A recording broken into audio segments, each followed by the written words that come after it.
కార్తీక్ అయితే దీపని ఇంటికి తీసుకొని వస్తూ ఉంటాడు. అలా కార్తీక్ శివనారాయణ ఇంటికి దీపని తీసుకొచ్చేసరికి దశరథ, సుమిత్ర, పారిజాతం వీళ్ళు షాక్ అవుతూ ఉంటారు. నువ్వు ఇక్కడ కూర్చో దీప, పేషెంట్ కదా, నువ్వు కూర్చొని మాట్లాడొచ్చు, పర్వాలేదు అనేదా అంటూ ఉంటాడు. ఇక కార్తీక్ అయితే దీపని కూర్చోబెట్టేసరికి తను ఎందుకు ఇక్కడ తీసుకొచ్చావు అని సుమిత్ర అడుగుతూ ఉంటుంది. ఇక దీప అయితే అలా చూస్తూ ఉంటుంది. నీ కూతుర్ని నీ దగ్గరికి కాకుండా ఇంకెక్కడికి తీసుకెళ్తాను అత్త అని చెప్పేసి అయితే కార్తీక్ అంటూ ఉంటాడు. ఆ మాటలకి పారిజాతం అయితే షాక్ అవుతూ ఉంటుంది.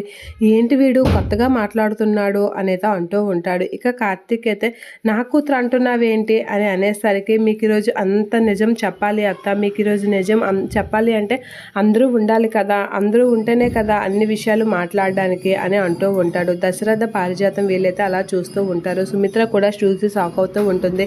ఏంటి వీడు కొత్తగా మాట్లాడుతున్నాడు అని కార్తీక్ కాసి అలా చూస్తూ ఉంటాడు. ఇక దీపక్ కూడా ఏం అర్థం కాక అలా చూస్తూ ఉంటుంది.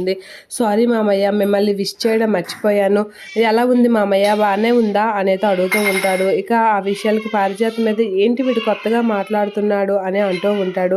ఇప్పుడు బాగానే ఉందిరా అని చెప్పేసి దశరథ అనేసరికి మంచి వాళ్ళకి ఎప్పుడు మంచి జరుగుతుంది మామయ్య అని పారిజాతాన్ని చూసి మాట్లాడుతూ ఉంటాడు. మంచి వాళ్ళకి ఎప్పుడు చెడు చేయాలని చూసినా దేవుడు ఉన్నాడు, చూసుకుంటాడు అని చెప్పేసి అంటూ ఉంటాడు. ఏంటి వీడు కొత్తగా మాట్లాడుతున్నాడు అని అనేసరికి ఏం చెప్పాలనుకుంటున్నావు అని అంటూ ఉంటాడు. అందరూ ఉండాలి కదా మామయ్య, అందరూ ఉంటే అన్నీ చెప్తాను, మీకు ఈరోజు అన్ని వివరంగా చెప్పడానికే వచ్చాను అని చెప్పేసి అంటూ ఉంటాడు కార్తీక్. ఆ మాటలకి పారిజాతం అయితే అలా చూస్తూ ఉంటుంది. దశరథ కూడా షాక్ అవుతూ ఉంటాడు.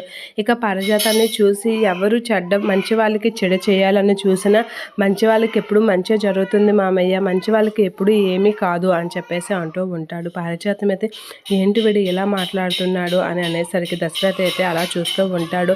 ఏంటి వీడు ఇలా మాట్లాడేసరికి అని అనేసరికి పారిజాతం చేసిన గతాన్ని అయితే గుర్తు చేసుకుంటూ ఉంటుంది. వీడి గట నేను చేసిన గతం గుర్తొచ్చిందా ఏంటా అనేది అనుకుంటూ ఉంటాడు. ఇక పారిజాతాన్ని అదోలా చూసేసరికి ఏంట్రా నువ్వు నన్ను అదోలా చూస్తున్నావు, కోపంగా కాదు, ఏటి కాదు, అసలు నీ చూపులో అర్థమేంటో కూడా నాకు తెలియడం లేదు, ఎందుకు నువ్వు నన్ను అలా చూస్తున్నావు అని అనేసరికి నేను అలా చూస్తున్నాను పారు అని అడుగుతూ ఉంటాడు. ఏంట్రా అలా చూసి నన్ను భయపెడదాం అనుకుంటున్నావా, అసలు ఏం చెప్పాలనుకుంటున్నావా అది చెప్పు, నన్ను ఎందుకు భయపెడుతున్నావు అని అంటూ ఉంటాడు.